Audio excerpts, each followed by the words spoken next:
네트워크 뉴스 시간입니다. 디젤 차량 운행에 필수적인 요소수 부족으로 농사도 짓기 어렵다는 소식과 바다의 사막화라고 불리는 갯녹음이 제주도 전체 해안으로 확산되고 있다는 소식을 목포 MBC 김한수, 제주 MBC 박혜진 두 기자가 차례로 전해드립니다. 농촌마을 인근의 한 주유소. 요소수 주입기에 잔량 표시기가 바닥을 보입니다. 2주 전 600리터를 남기고 요소수를 주문했지만 생산업체는 언제 주겠다는 기약도 없습니다. 여러 군데에서 지금 주문이 들어오는데도 불구하고 아예 물건을 내주지 못하고 있다고 합니다. 전화로도 계속 업무를 못할 정도로 계속 요소수를 찾고 계십니다.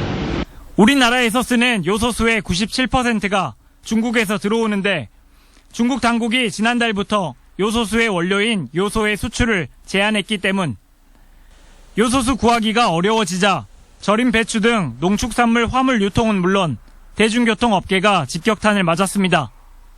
근데 이거 큰일입니다. 지금 10리터 남았는데 이제 많이 때만 한 5일 가야 되는데 5일이면 차가 서계성했습니다. 10리터에 1만 원 선이던 요소수는 중고거래 사이트에서 10배 웃돈으로 판매되는 상황입니다. 농촌도 비상입니다. 디젤 엔진을 쓰는 신형 트랙터마다 요소수가 필요하기 때문입니다. 사료용 볏짚 수확, 보리가리 등 가을 농번기를 맞은 농민들은 요소수를 구하려 전국 곳곳에 손을 내밀고 있고 그러니까 인천 주유소에서도 구입을 할 수 없고 그래서 경상북도의 김천에 살고 있는 매장한테 전화해가지고 거기서 2통을 구입을 했습니다. 대부분 디젤 엔진 차량을 운용하는 소방당국도 요소수 확보에 총력전을 펼치고 있습니다. 요소수 대란이 벌어지면서 산업계와 농가 등 사회 곳곳에 비상이 걸렸습니다. MBC 뉴스 김한수입니다. 성산 일출봉이 바라보이는 제주의 바닷가입니다. 미역과 톳 등 해조류가 있어야 할 바위 위를 하얀 석회조류가 햇빛에 말라붙은 채 뒤덮었습니다. 바닷속 상황도 마찬가지. 해조류와 물고기들은 온데간데 없고 바위에 달라붙은 석회조류만 보입니다. 녹색연합이 지난 9월부터 2달 동안 제주도 내 해안 200군데를 조사한 결과 모든 해안에서 갯녹음 현상이 발견됐습니다.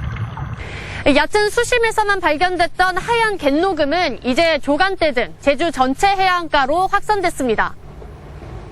반면 갯녹음 현상에 밀려난 해조류는 제주 해안의 30%에서만 발견됐습니다. 가장 큰 요인으로 대두가 되고 있는 게 수온 상승하고 그다음 조식동물 그리고 화학적인 교란이라고 오염 이것이 가장 이 때문에 해조류를 먹이로 삼는 전복과 소라 등의 어획량이 줄어드는 것은 물론 제주의 유명 해안 관광지들의 자연경관도 훼손되고 있는 상황. 갯녹음 현상이 나타난 면적은 5,000헥타르로 20여 년 만에 60% 가까이 늘어난 것으로 추정됩니다.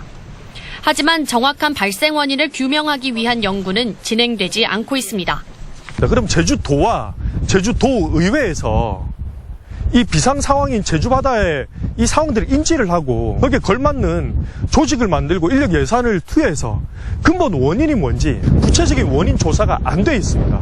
구체적인 원인 조사부터 시작을 해서 제주도는 바다숲 조성과 모자반 심기 사업 등으로 해마다 100억 원 이상을 투입하고 있지만 제주 해안의 사막화 현상은 갈수록 심각해지고 있습니다.